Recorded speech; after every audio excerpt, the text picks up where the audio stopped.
Tenía años cuando el médico vio las marcas alrededor de mi boca y susurró horrorizado: «Dios mío, ¿quién te hizo esto?». Por casi 2 décadas, mi abuelo me mantuvo en silencio con amenazas que me congelaban de miedo. La ciudad entera creía que era muda de nacimiento. La verdad era mucho peor. Hola, mis queridos. Qué alegría tenerlos aquí conmigo otra vez. Pueden acomodarse ahí, tomar una taza de café, porque la historia de hoy es de esas que necesitamos sentarnos a escuchar con calma. Mi nombre es Beatriz, pero todos me dicen Betty. Tengo 67 años bien vividos y vivo aquí en Nautla, Veracruz. Es un pueblito pequeño, en la costa, donde el mar y el río se encuentran. Hoy estoy aquí en mi cocina preparando una hornada de polvorones para vender en el tianguis del sábado. Miren qué delicia este olorcito a queso horneándose despacito. Esta estufa de leña es una reliquia que me regaló mi vecina doña Lourdes cuando se mudó a la capital. Todos los sábados me levanto tempranito, prendo el fuego y paso toda la mañana horneando polvorones, gorditas de maíz dulce y galletas. Es mi sustento, ¿saben? Un dinerito honesto que me ayuda a pagar las cuentas y todavía sobra para darles sus gustitos a los nietos. Empecé con estos polvorones hace unos 5 años, cuando la pensión empezó a no alcanzar. Al principio era solo para los vecinos, pero a la gente le gustó tanto que empezaron a encargar. Hoy tengo clientela fija en el tianguis, gracias a Dios. Me levanto a las 4 de la mañana, todos los sábados, preparo todo y a las 7 ya estoy ahí en la plaza montando mi puestecito. La gente ya me conoce. Ahí viene doña Betty con sus polvorones, dicen.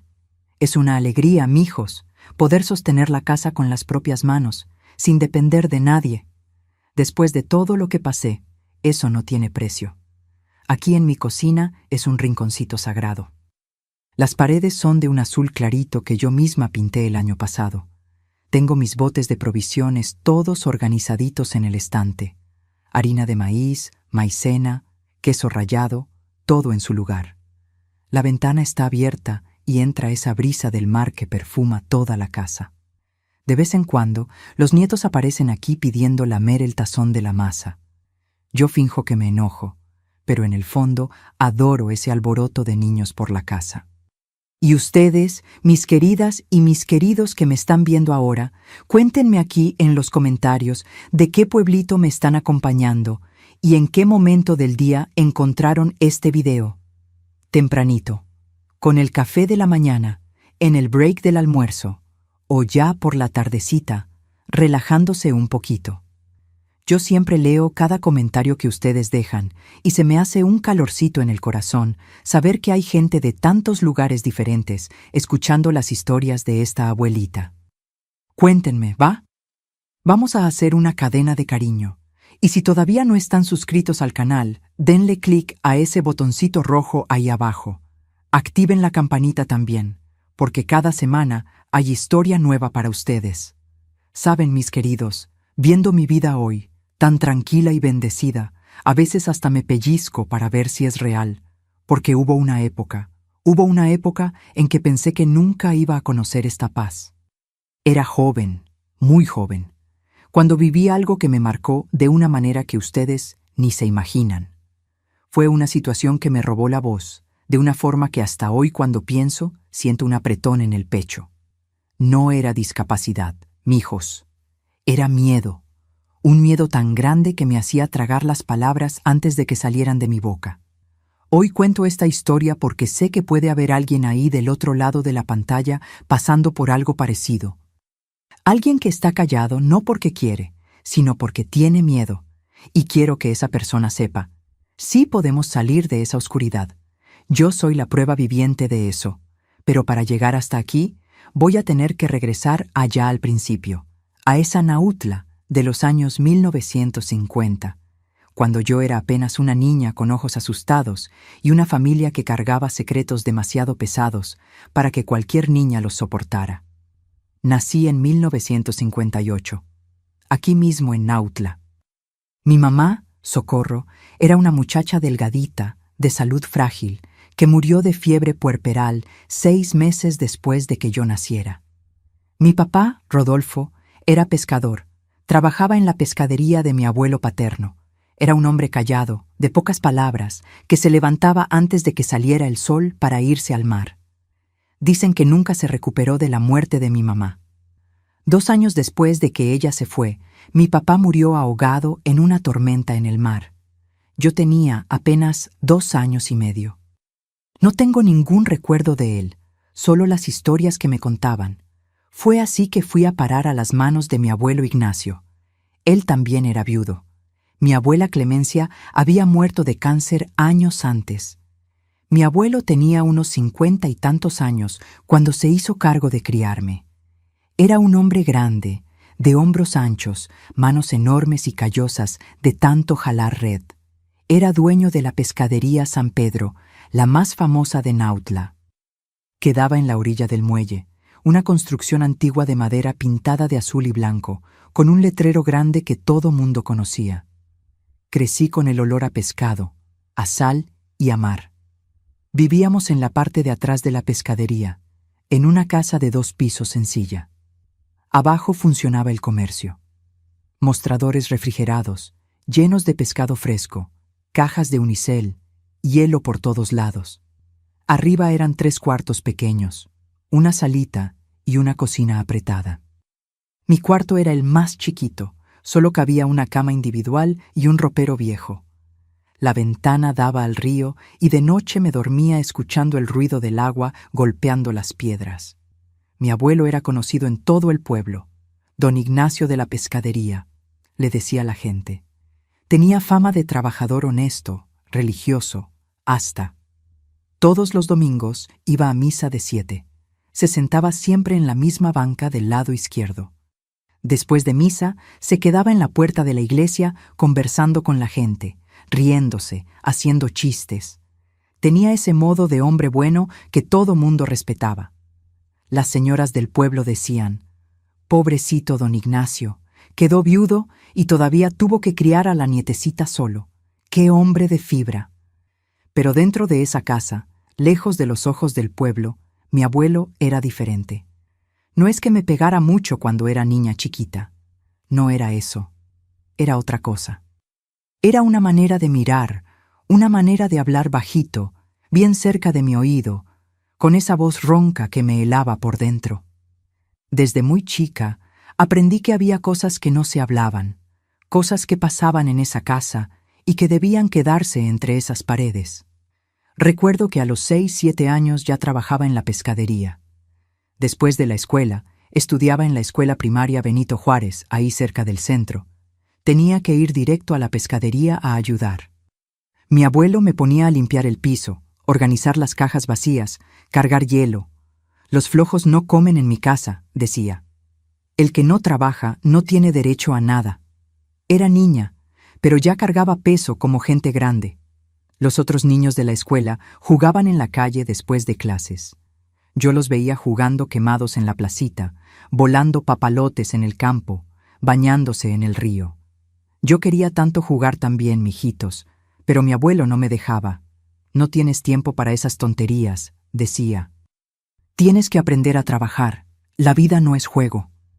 Y yo obedecía, callada, con miedo de esa mirada pesada que me daba cuando cuestionaba algo. Tenía una amiguita en la escuela, Marlene. Vivía en una casa amarilla cerca de la iglesia. Tenía una familia grande. Eran 8 hermanos, todos amontonados en esa casita, pero vivían riéndose, haciendo relajo. Su mamá, doña Refugio, hacía dulces, cocadas y palanquetas para vender en el tianguis. Me encantaba cuando Marlene me invitaba a su casa. Ahí era alegría, era ruido de niños, era comida sabrosa en la mesa. Pero mi abuelo casi nunca me dejaba ir. «No vas a andar de callejera por ahí», decía. «El lugar de los niños es en la casa, ayudando al abuelo». Hubo una vez, yo debía tener unos 8 años, que fui a casa de Marlene sin pedir permiso. Estábamos jugando a las muñecas en su patio cuando de repente miré hacia el portón y vi a mi abuelo parado ahí mirándome fijamente.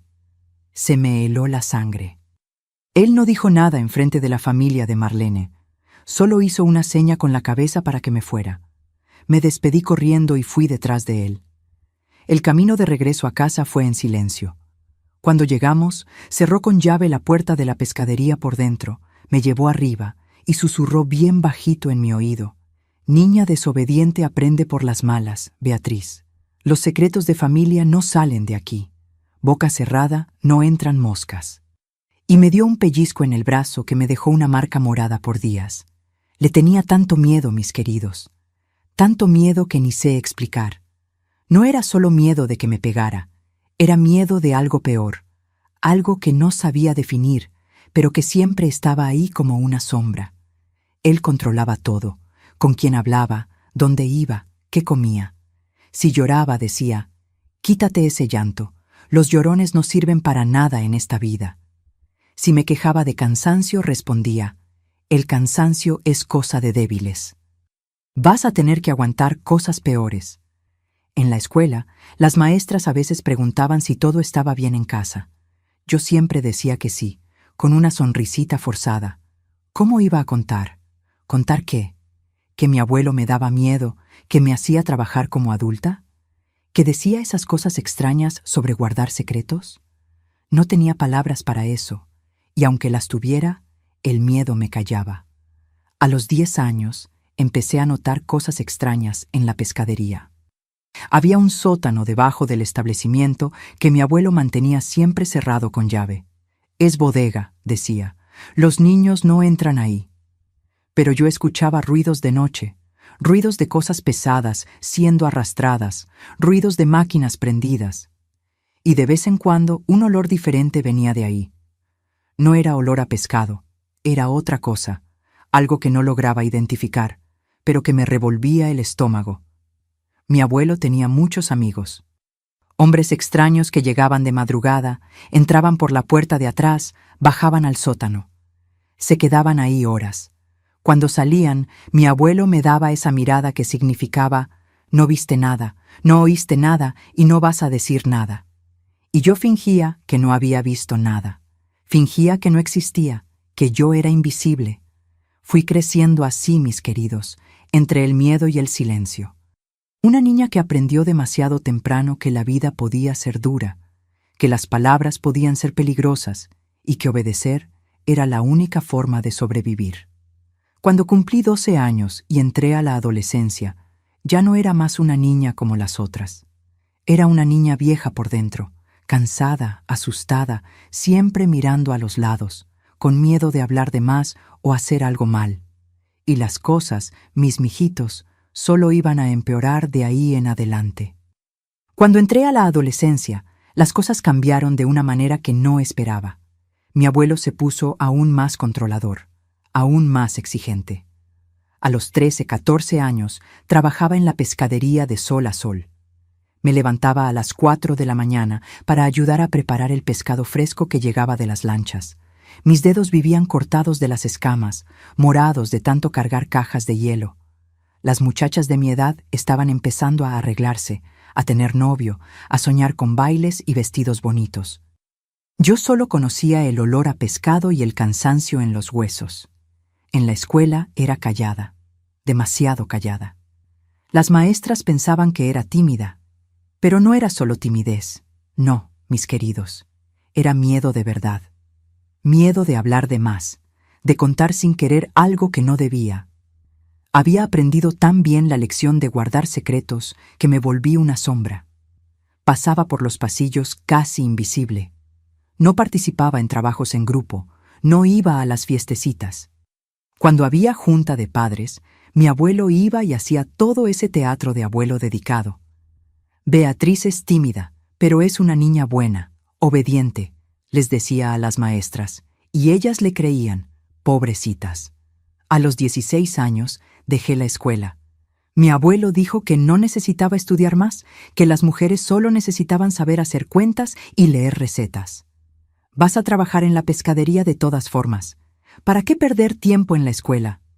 Y yo no tuve valor de contradecirlo. Parte de mí hasta se alivió de no tener que fingir más normalidad frente a los compañeros. Fue en esa época, con 16, 17 años, que empecé a notar más cosas. Los amigos de mi abuelo aparecían con más frecuencia, siempre de madrugada, siempre entrando por la puerta de atrás. Y a veces, mis queridos, traían gente extraña, turistas en su mayoría, hombres y mujeres que estaban de paso por el pueblo, que habían parado a conocer las playas, de quienes nadie iba a extrañar tan pronto. Mi abuelo era listo. Elegía bien, gente que viajaba sola, gente que había dejado el carro descompuesto en la carretera. «Ven a dormir aquí, mañana lo arreglamos», decía todo solícito, y la persona, pobrecita, pensando que había encontrado a un buen samaritano, aceptaba. Entraba a esa pescadería sin imaginar que nunca más iba a salir viva. Yo escuchaba todo desde mi cuarto. Los pasos bajando la escalera al sótano, la puerta pesada cerrándose con llave, y después, horas después, los gritos. Gritos ahogados que me hacían taparme los oídos y rezar bajito, pidiéndole a Dios que me hiciera sorda, que me hiciera dormir, que me hiciera olvidar. Pero nunca olvidaba. Cada grito quedaba grabado en mi cabeza como hierro al rojo vivo. Temprano en la mañana, antes de que la pescadería abriera, mi abuelo me despertaba. «Beatriz, baja aquí». Su voz era calmada, como si me estuviera llamando para tomar café, pero cuando bajaba y veía el sótano abierto, se me revolvía el estómago. Había sangre en el piso de cemento, había pedazos, cosas que no quería identificar. Y él me daba una cubeta con cloro, una escoba, y decía, «Limpia todo y no dejes rastro». La primera vez que me hizo limpiar, acababa de cumplir 18 años. Era marzo de 1976. Bajé esas escaleras temblando, y cuando vi lo que había ahí, vomité. Vomité hasta que no me quedó nada en el estómago. Mi abuelo se quedó parado mirándome, con los brazos cruzados, esperando a que terminara. Cuando paré de vomitar, dijo con esa voz baja y fría, «Ahora limpia tu vómito también y aprende a aguantar mejor para la próxima vez». Limpié. Limpié llorando, temblando, con asco de mí misma, pero limpié porque sabía que si me negaba, si intentaba huir, yo sería la siguiente. Estaba segura de eso. Mi abuelo nunca lo dijo directamente, pero su mirada lo decía todo. «Eres cómplice ahora, Beatriz. Si caigo, caemos juntos». Hubo una noche, algunos meses después de esa primera vez, que estaba en mi cuarto intentando dormir cuando oí la puerta crujir. Era mi abuelo. Entró, se sentó en la orilla de mi cama y se quedó mirándome en la oscuridad. Yo fingí que estaba dormida, pero él sabía que estaba despierta. «Beatriz», susurró, «¿has pensado en contarle algo a alguien?» Se me quiso salir el corazón por la boca. Moví la cabeza desesperadamente. «No voy a hacerlo. Lo juro». Prendió la luz del buró. En su mano tenía una caja, la caja de pesca. La abrió despacio y ahí dentro había anzuelos, plomos y esos rollos de hilo de nylon transparente, grueso, resistente. Agarró un pedazo del hilo y lo estiró entre los dedos. Hizo ese ruidito de hilo siendo probado. «¿Sabes qué pasa con los peces que abren mucho la boca, Beatriz?», preguntó, pasando el hilo entre los dedos. «El pez que abre la boca muere por el anzuelo. Boca cerrada no entran moscas, y boca cosida no suelta ningún secreto». Agarró una aguja gruesa de esas de hacer red y pasó el hilo por el agujero. Se acercó a mí, me agarró la barbilla con fuerza. Yo estaba paralizada de terror. Acercó la aguja a mis labios, solo rozando, sin picar, pero lo suficientemente cerca para que sintiera la punta fría. «Si me entero de que abriste la boca, Beatriz, voy a coser esa boca tuya, bien despacito, puntada por puntada, igual que arreglamos la red de pesca rota.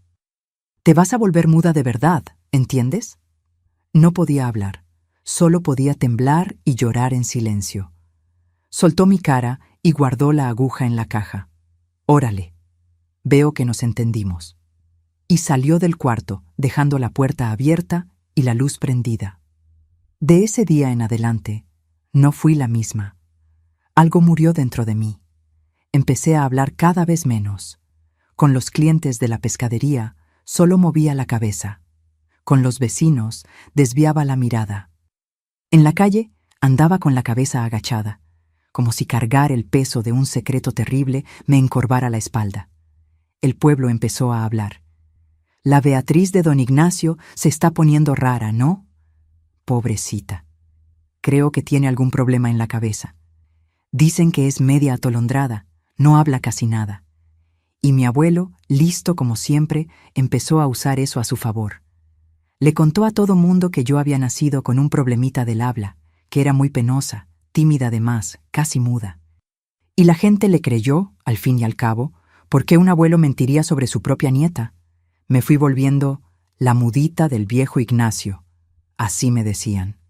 Algunos con lástima, otros con curiosidad, pero todos con esa certeza de que era discapacitada de alguna forma. Y yo dejaba que pensaran eso. Era más fácil que explicar la verdad que no podía contar, la verdad que estaba encerrada dentro de mí, con más fuerza que cualquier hilo de pesca pudiera encerrar. Los meses fueron pasando. Yo seguía limpiando el sótano, seguía cargando ese secreto horrible. Mi abuelo seguía con su negocio. La pescadería seguía llena porque mi abuelo había empezado a vender un producto nuevo, una receta especial que decía era secreto de familia, empanadas de pescado. La gente hacía fila para comprar. Decían que eran las mejores empanadas de la región, que la carne era tan suave, tan diferente, tan sabrosa. Yo sabía qué había en esas empanadas, lo sabía y no podía hablar. Cada vez que veía a alguien comprando, comiendo, elogiando, sentía náuseas subir. ¿Pero qué podía hacer? ¿Abrir la boca y que me la cosieran? ¿Denunciar y volverme la próxima víctima del sótano? A los 19 años, era un fantasma viviendo en cuerpo de persona. Trabajaba como máquina, comía poco, dormía mal. Tenía pesadillas todas las noches. Pesadillas con gritos, con sangre, con agujas perforando mi boca. Despertaba sudada, con el corazón disparado, y me quedaba mirando el techo hasta que salía el sol. Pensaba que iba a vivir así para siempre, que iba a morir en esa pescadería, cargando esos secretos, sin haber vivido de verdad. Pero Dios, mis queridos, Dios tenía otros planes, y esos planes iban a empezar a desarrollarse de una manera que jamás imaginé, empezando con un simple dolor de garganta y un médico nuevo en el pueblo que iba a hacer las preguntas correctas. Esos meses entre mis 18 y 19 años fueron los más oscuros de mi vida, mis queridos. Oscuros de una manera que ni la luz del sol lograba aclarar. Me levantaba todos los días con ese peso en el pecho, esa sensación de que estaba cargando el mundo en los hombros. Solo que no era el mundo, eran secretos. Secretos que pesaban más que cajas de hielo, más que redes llenas de pescado. Mi abuelo notaba que estaba diferente, más callada, más asustada, y le gustaba eso. Mientras más miedo le tenía, más poder sentía que tenía sobre mí. Empezó a probarme, ¿saben? A ver hasta dónde aguantaba sin quebrarme. Hubo una tarde de sábado. Era día de tianguis en la plaza. La pescadería estaba llena de gente comprando para el almuerzo del domingo. Mi abuelo estaba en el mostrador, sonriendo, haciendo su propaganda. Llévese la empanada especial, doña María. Va a ver cómo toda la familia va a pedir más. Y la gente compraba emocionada. La fila no acababa nunca. Yo estaba en el fondo de la tienda empacando las compras cuando una señora mayor, doña Quiteria, me jaló del brazo. Tenía ese modo de abuela preocupada, ¿saben? Ojos bondadosos, olor a lavanda. «Betty, mija», susurró. «¿Estás bien? Estás tan flaquita, tan pálida. ¿Tu abuelo te está cuidando bien?» Sentí un nudo en la garganta. Por primera vez en meses, alguien me había preguntado si estaba bien. Alguien me había visto de verdad, había visto más allá de la mudita. Por un segundo, solo un segundo, pensé en hablar. Pensé en susurrar. «Ayúdeme, sáqueme de aquí». Pero cuando abrí la boca, las palabras no salieron. Miré por encima del hombro de doña Quiteria y vi a mi abuelo mirándome fijamente. Había dejado de atender. Estaba parado ahí, con los brazos cruzados, mirándome con esa mirada. Esa mirada que decía, «Cuidado con lo que vas a decir». Bajé la cabeza y solo moví que sí, que todo estaba bien. Doña Quiteria suspiró. apretó mi mano con cariño y se fue. Y yo me quedé ahí con ganas de gritar, pero sin poder soltar ni un sonido. Esa noche, después de que cerró la pescadería, mi abuelo subió a mi cuarto. Yo estaba acostada, intentando dormir. Se sentó en la orilla de la cama y se quedó en silencio un rato. Después habló con esa voz baja que me ponía la piel chinita. «Pensaste en decirle algo a doña Quiteria hoy, ¿verdad?» Me quedé paralizada. ¿Cómo lo sabía? Lo vi en tus ojos, Beatriz. Te vi pensando, te vi a punto de abrir la boca. Pasó la mano por mi cabello en un gesto que debía ser cariñoso, pero que me daba escalofríos. ¿Sabes qué pasa si hablas, verdad? Sabes que nadie le va a creer a una mudita loca. Y sabes que si alguien te cree, voy a negar todo y tú vas a desaparecer, así como los otros desaparecieron. Se levantó, fue al ropero, abrió el cajón y sacó la caja de pesca de ahí. ¿Cuándo había puesto esa caja en mi cuarto? La abrió, agarró el hilo de nylon y lo dejó en mi buró. «Solo para que recuerdes», dijo y se fue. Pasé la noche despierta, mirando ese hilo. Brillaba con la luz tenue que entraba por la ventana, y juraba que lo oía tronar como si estuviera siendo jalado, como si estuviera a punto de amarrarme la boca. Los días se fueron poniendo cada vez peores. Mi abuelo empezó a traer más visitantes. Casi cada semana había alguien nuevo, y cada vez, temprano en la mañana me despertaba.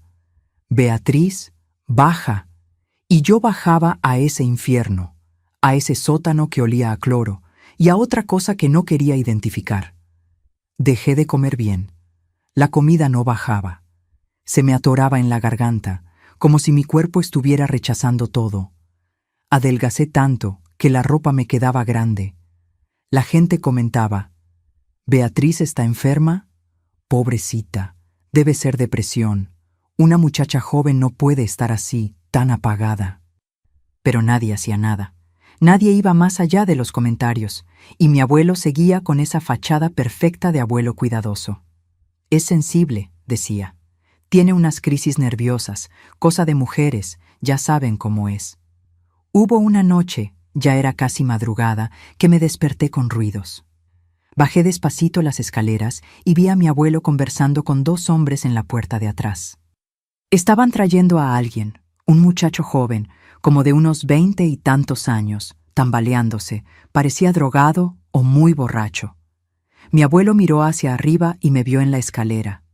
«Beatriz, regresa a tu cuarto. Esto no es asunto tuyo».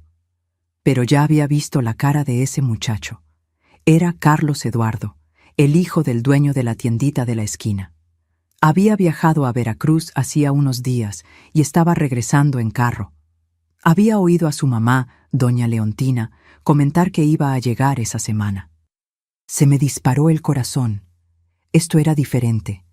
No era un turista desconocido. Era alguien del pueblo, alguien que tenía familia aquí, alguien a quien iban a buscar. Regresé corriendo a mi cuarto, cerré con llave la puerta y me quedé ahí temblando, escuchando los pasos bajando al sótano. Sabía lo que iba a pasar, y esta vez sabía que no iba a ser fácil esconder. Doña Leontina iba a buscar a su hijo. La policía iba a investigar. Iban a hacer preguntas. Y temprano en la mañana, cuando mi abuelo me despertó como siempre: «Beatriz, baja». Bajé con las piernas temblando. El sótano estaba peor que nunca. Había mucho más rastro. Limpié llorando, llorando tanto que las lágrimas caían al piso y se mezclaban con el cloro.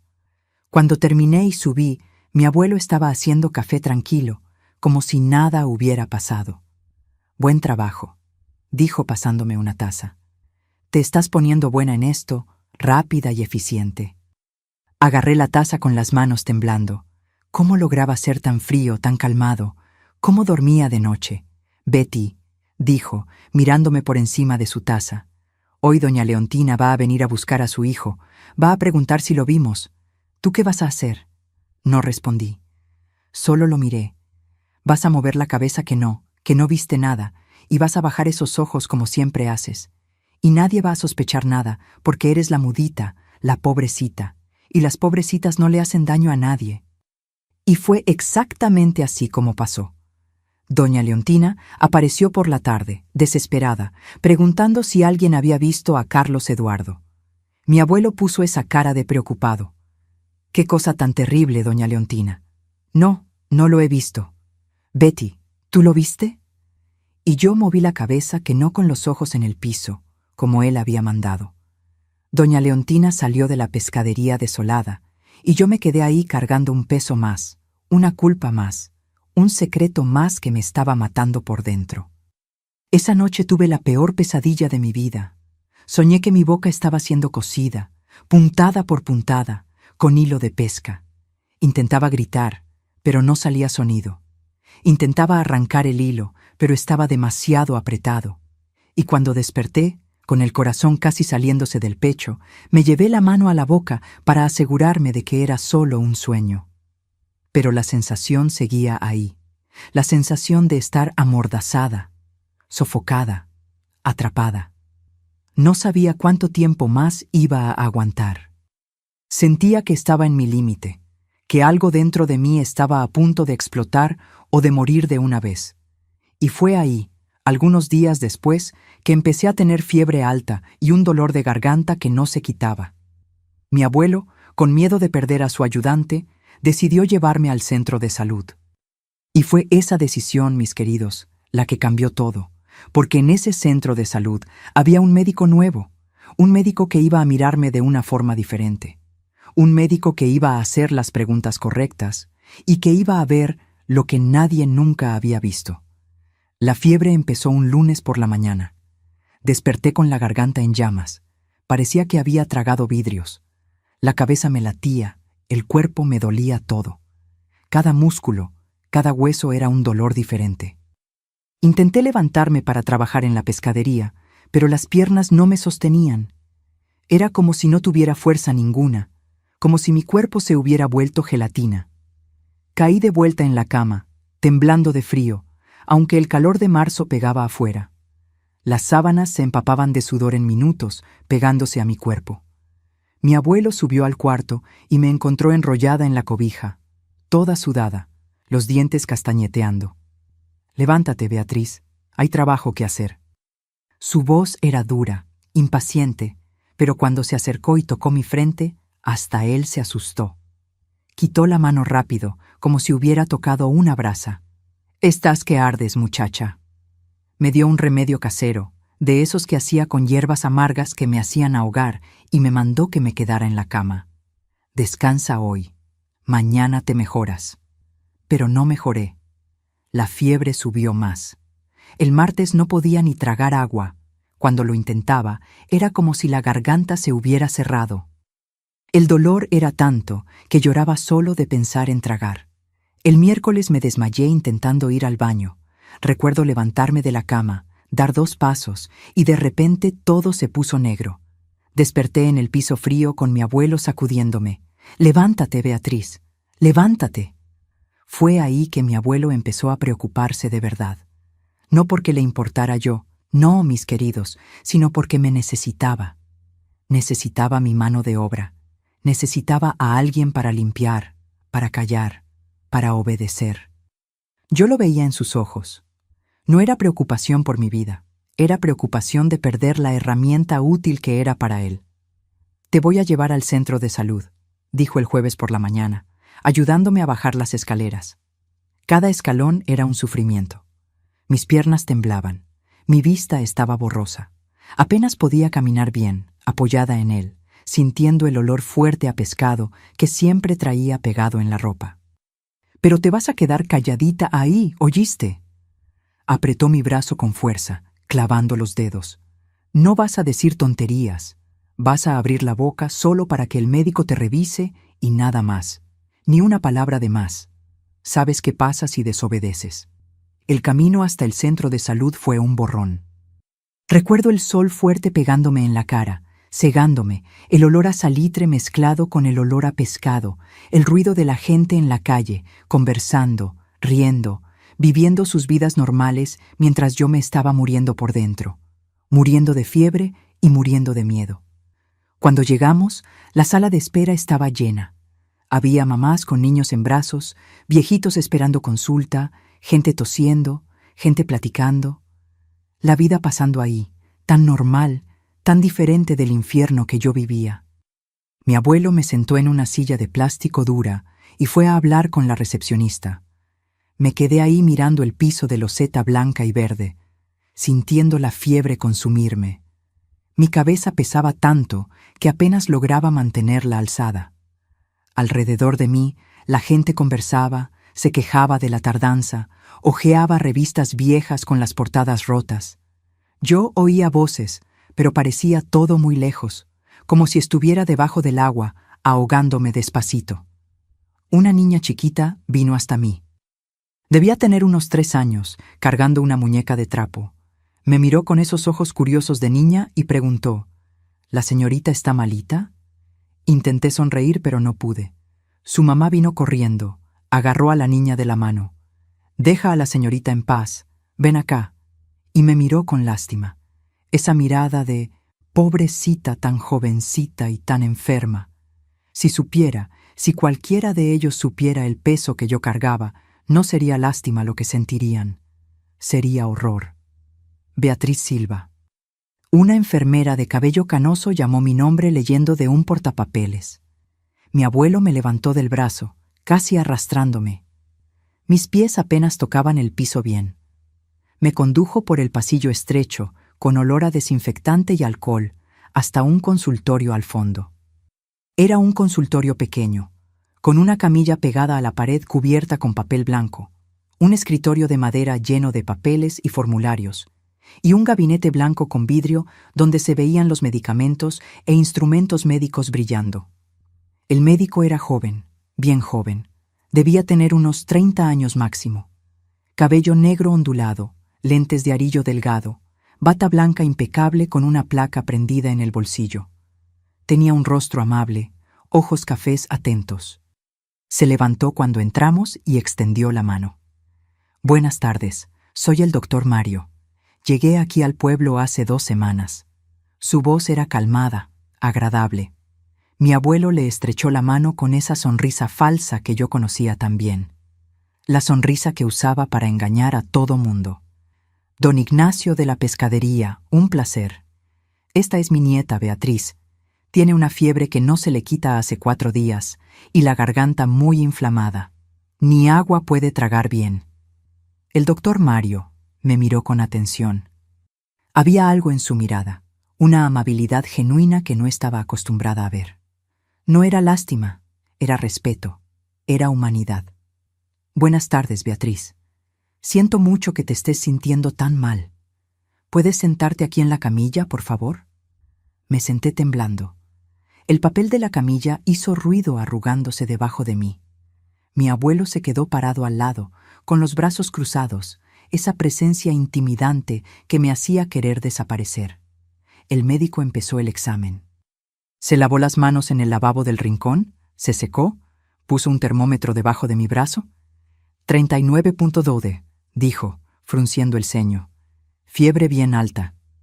Midió mi presión con ese brazalete que aprieta, escuchó mi corazón con el estetoscopio frío, palpó mi cuello buscando ganglios. Sus dedos eran cuidadosos, gentiles. «Los ganglios están bien inflamados, la garganta está muy inflamada de verdad», dijo, mirando con la linternita. «Voy a necesitar examinar mejor, ver si hay alguna obstrucción o infección más seria». Se volteó hacia mi abuelo. «Don Ignacio, por protocolo de atención, necesito pedirle que espere allá afuera. Es procedimiento estándar cuando examino pacientes del sexo femenino, especialmente cuando hay necesidad de examen más detallado». Mi abuelo titubeó. Vi su mandíbula trabarse, los ojos entrecerrar. «Pero es mi nieta. Soy responsable de ella. Y ella no habla bien, doctor. Está medio problemática de la cabeza, ya sabe cómo es. Necesito quedarme para explicar las cosas». «Entiendo, señor, pero es protocolo del centro de salud. No se preocupe, no voy a tardar. Son apenas unos minutos». El doctor Mario mantuvo el tono firme, educado, pero firme. No era agresivo, pero tampoco iba a ceder. Mi abuelo me lanzó esa mirada. Esa mirada que decía, cuidado, mucho cuidado con lo que vas a hacer aquí dentro. ¿Recuerdas el hilo? ¿Recuerdas lo que prometí? Pero no tenía opción sin parecer demasiado sospechoso. Salió, pero antes de cerrar la puerta, se detuvo y miró hacia atrás una vez más, mirándome fijamente. La puerta se cerró con un sonido sordo que resonó en el consultorio pequeño. Cuando quedamos solos, el silencio se puso pesado. El doctor Mario jaló la silla giratoria y se sentó frente a mí, a la altura de mis ojos. «Beatriz», dijo bajito, con una voz suave que me hizo querer llorar. «Noté algunas cosas desde que entraste. Noté cómo te encoges cuando tu abuelo habla. Noté cómo no miras a los ojos a nadie. Noté cómo tus hombros se ponen tensos cuando él se acerca. Y noté que no has dicho ni una palabra desde que entraste». Hizo una pausa, estudiando mi cara. «¿Puedes hablar? ¿Existe algún problema físico o hay otro motivo?» Sentí las lágrimas empezar a bajar. No eran lágrimas de la fiebre, eran lágrimas de años guardadas, años de silencio forzado. Quería hablar. Dios, ¿cómo quería hablar? Quería gritar, quería contar todo. Pero las palabras estaban atoradas, atoradas por años de miedo, de amenazas, de terror. Mi boca se abrió, pero no salió ningún sonido, solo un suspiro roto, doloroso. «Está bien», dijo con una paciencia infinita, agarrando un pañuelo desechable de la caja en el escritorio y dándomelo. «No tienes que forzarte. Vamos a hacer el examen primero. ¿Está bien? Abre la boca para ver tu garganta». Abrí la boca despacio, temblando. Agarró la linternita pequeña, de esas que usan los médicos, y la acercó. La luz iluminó el fondo de mi garganta. Primero sentí el calor de la luz. Vi el reflejo en sus lentes. Examinó con cuidado, pidiendo que dijera «ah», pero solo salió un gemido ronco. Después fue bajando la linterna, mirando los dientes, buscando alguna anormalidad, examinando la lengua. Y entonces se detuvo. La linterna se quedó quieta, iluminando mis labios, iluminando los bordes de mi boca. Se acercó más, inclinando la cabeza, frunciendo el ceño. Sus ojos se apretaron detrás de los lentes, enfocando. Vi el momento exacto en que se dio cuenta. Vi la confusión volverse comprensión, la comprensión volverse shock, el shock volverse horror. Apagó la linterna despacio, muy despacio, y me miró a los ojos. Su cara estaba pálida, las manos empezando a temblar. «Beatriz», susurró, y su voz también temblaba. «Estas marcas alrededor de tu boca, múltiples perforaciones cicatrizadas, en patrón regular, como puntadas». Tragó saliva. «Esto no es de nacimiento, esto no es accidente. Alguien hizo esto intencionalmente. Alguien te cosió la boca, ¿verdad?» Las lágrimas explotaron. Salieron tan fuertes que empecé a sollozar silenciosamente, el cuerpo entero temblando. Años de secreto, años de dolor, todo saliendo a la superficie. Agarró más pañuelos, los puso en mi mano. «¿Fue tu abuelo?», preguntó, la voz apenas saliendo. «¿Él te hizo esto? Él es quien...» «Beatriz, por el amor de Dios, necesito saber, ¿hace cuánto está pasando esto?». No podía hablar. La voz no salía. Era como si su amenaza se hubiera vuelto real, como si mi boca realmente hubiera sido cosida de verdad, como si las palabras estuvieran atrapadas para siempre. El doctor Mario se levantó rápidamente. Fue al escritorio, abrió el cajón, sacó un bloc de recetas médicas y una pluma azul. Regresó y puso todo en mi mano, cerrando mis dedos alrededor de la pluma. «Escribe», dijo. Y ahora había rabia en su voz, rabia contenida, rabia justa. «Escribe lo que pasó. No sé qué es, pero sé que es grave, muy grave, y voy a protegerte. Te lo prometo por todo lo sagrado, pero necesito saber la verdad para poder ayudarte. Por favor, Beatriz, escribe». Agarré la pluma con la mano temblando tanto que casi no podía sostenerla. Puse el bloque en mis piernas. Miré la página en blanco y empecé a escribir. Cada palabra dolía, Cada letra era un pedazo de mí siendo arrancado. Pero escribí. Escribí rápido, con miedo de que mi abuelo regresara, con miedo de que la puerta se abriera antes de terminar. Mi letra estaba temblona, casi ilegible, pero continué. Escribí 3 frases, solo 3, pero fueron las 3 frases más importantes de mi vida.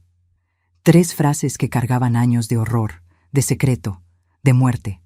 Cuando terminé, arranqué la hoja del bloc. El papel se rasgó un poco en la orilla, de tanto que me temblaba la mano. Se la di.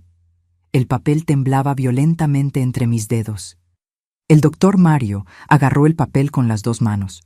Lo acercó a su cara. Empezó a leer. Vi su cara cambiar. Vi sus ojos abrirse cada vez más. Vi el color irse de sus mejillas, dejándolo blanco como la bata. Vi su boca abrirse levemente, en shock silencioso. Leyó una vez. Después leyó otra vez, como si no creyera, como si pensara que había leído mal la primera vez. La mano que sostenía el papel empezó a temblar. Después las 2 manos. Después los brazos. Se levantó de repente, la silla casi cayéndose para atrás. Se llevó la mano a la boca, los ojos todavía pegados al papel, incrédulos. Dio 2 pasos para atrás, chocó con el escritorio y entonces corrió al lavabo que había en el rincón del consultorio. Se inclinó y vomitó. Vomitó violentamente, agarrándose de la orilla del lavabo con tanta fuerza que los nudillos se le pusieron blancos. Todo su cuerpo se contrajo, los hombros sacudiéndose. El ruido era fuerte, terrible. Vomitó varias veces, como si estuviera tratando de sacar el horror que acababa de leer. Me quedé ahí sentada en la camilla, el papel de la camilla arrugándose debajo de mí, escuchándolo vomitar y sabiendo que ya no había vuelta atrás. El secreto había salido. Después de años atrapado dentro de mí, sofocando, matando, finalmente había salido. Y ahora otra persona sabía. Otra persona cargaba el peso. Pero al mismo tiempo sentí un alivio tan grande que casi me desmayó otra vez. Ya no estaba sola.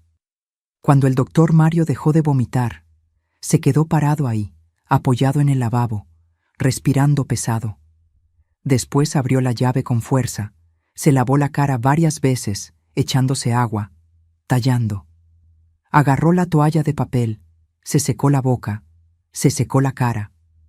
Las manos todavía le temblaban descontroladamente.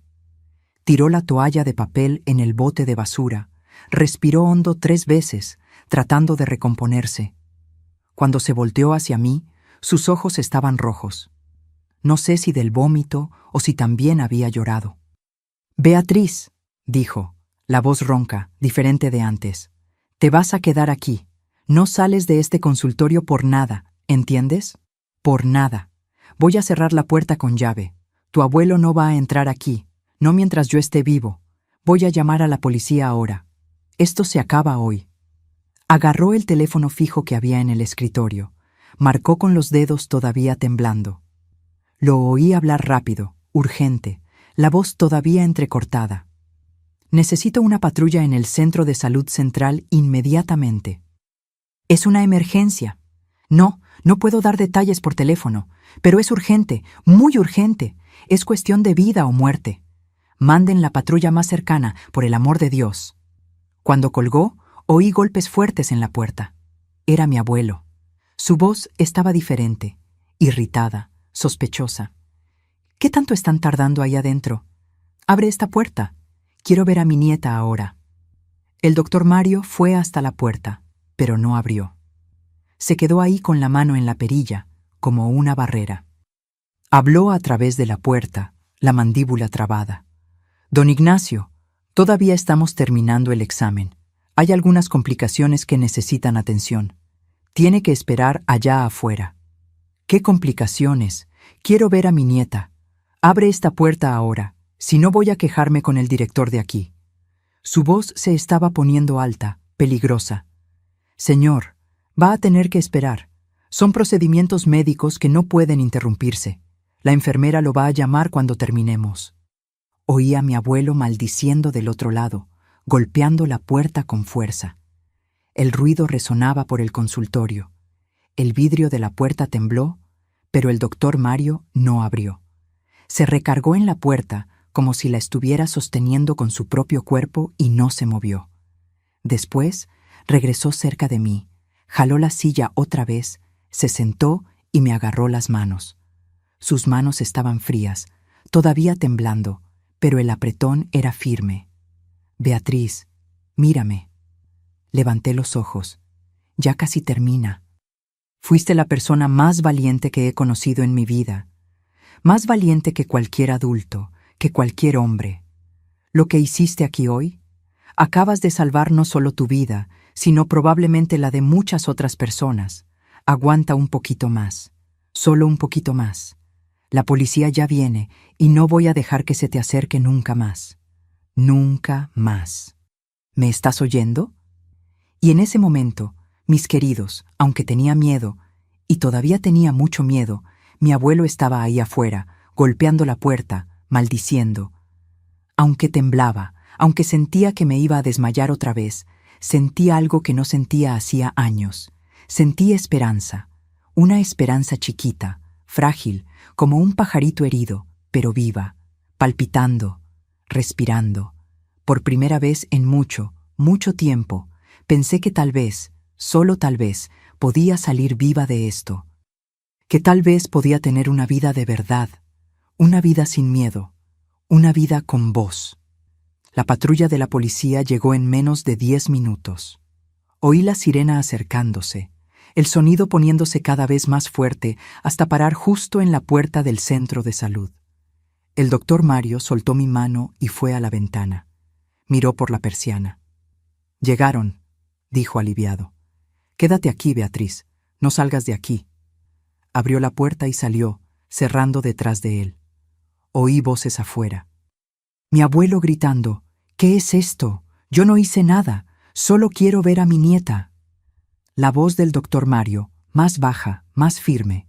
Y entonces otras voces masculinas de autoridad. Los policías.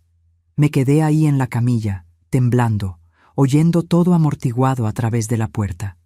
Oí a mi abuelo siendo contenido. «Quítenme las manos de encima. No tienen derecho. Soy ciudadano de bien de este pueblo». Pero los policías no lo estaban dejando pasar. El doctor Mario debió haber mostrado el papel, debió haber contado algo, porque de repente la voz de los policías cambió. Se puso seria, peligrosa.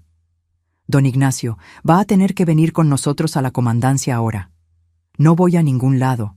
Esto es un absurdo. Mi nieta está problemática, inventa historias. No está bien de la cabeza». Oí ruido de forcejeo, esposas siendo puestas, mi abuelo gritando groserías.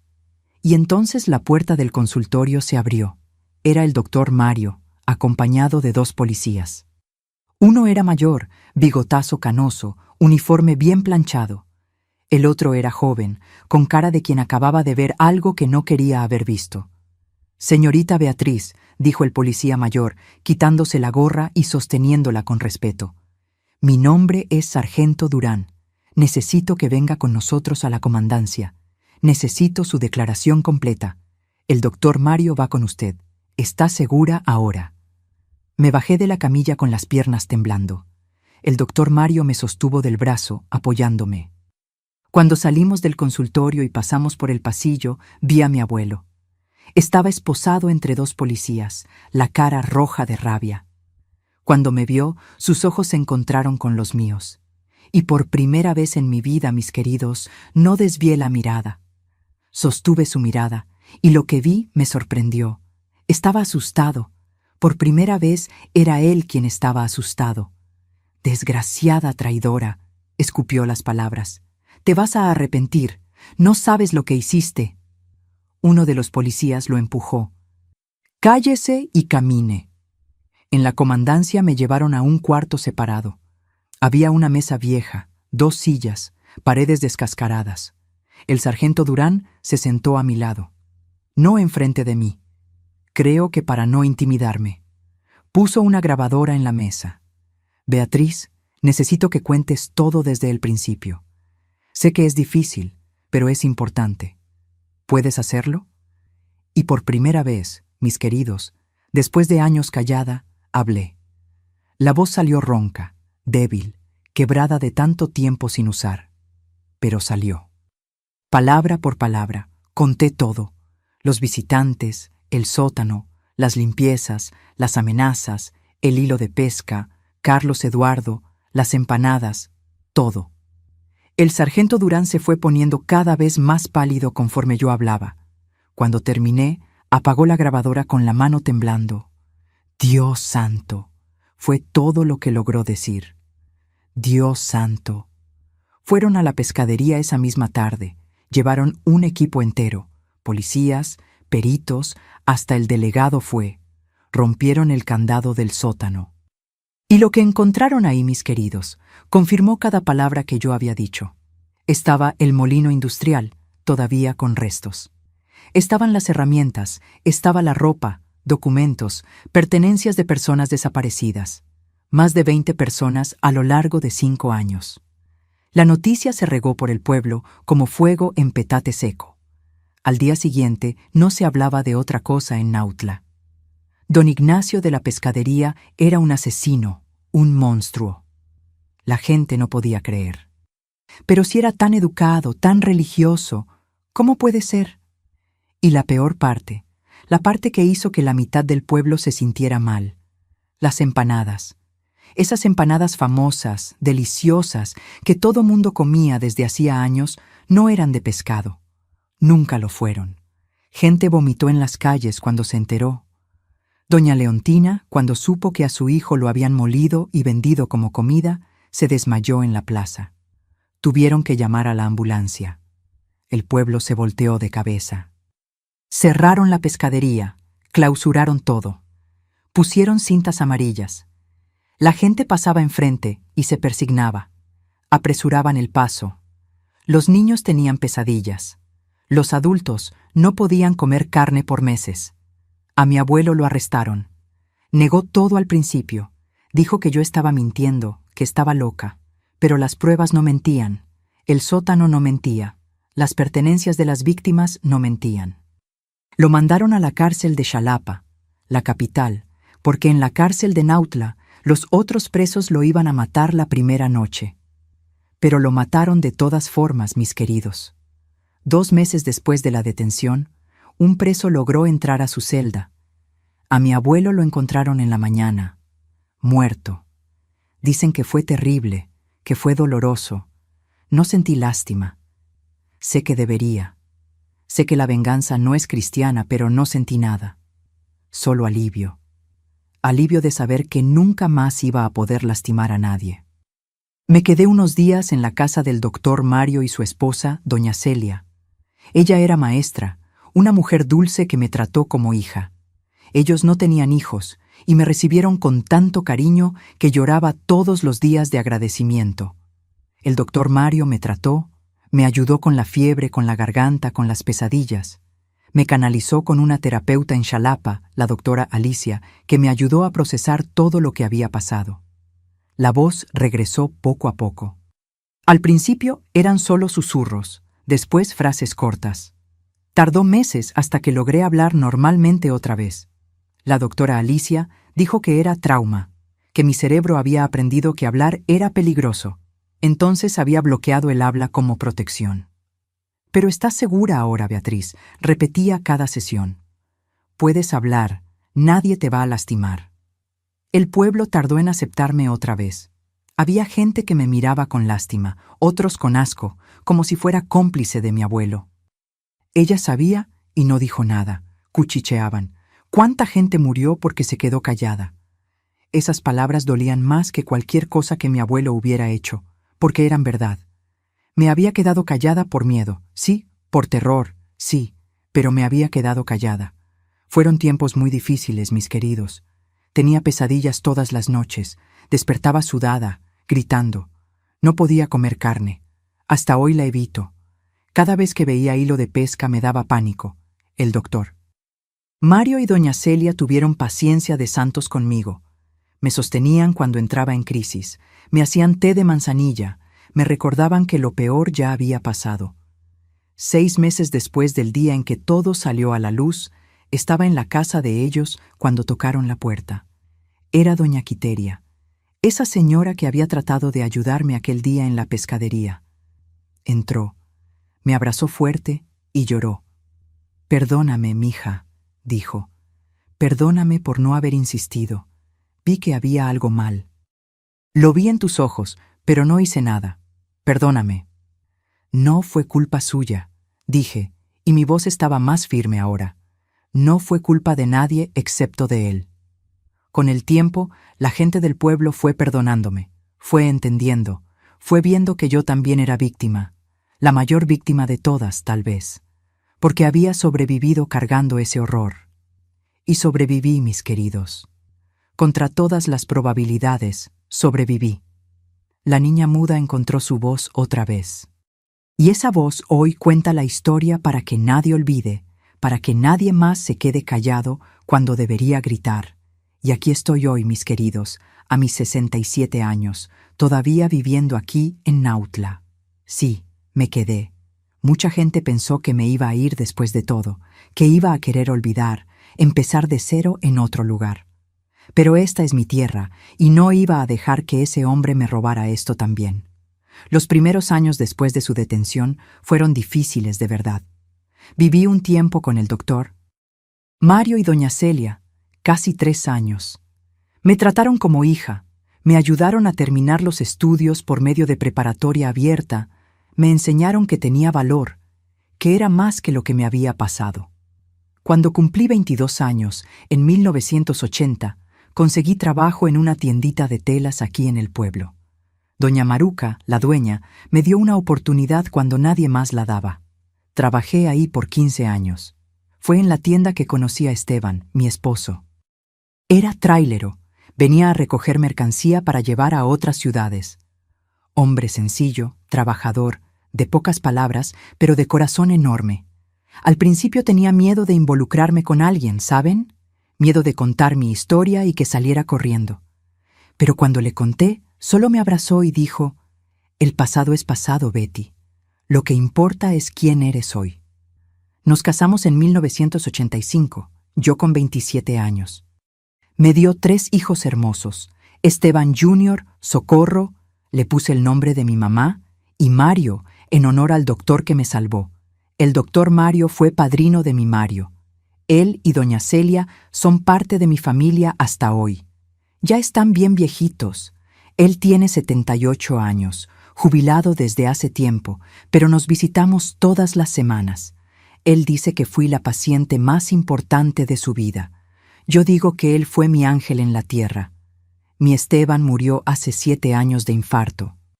Fue rápido, no sufrió, gracias a Dios, pero dejó un hueco enorme. Acabábamos de jubilarnos, estábamos haciendo planes de viajar, conocer México, pero Dios lo quiso así.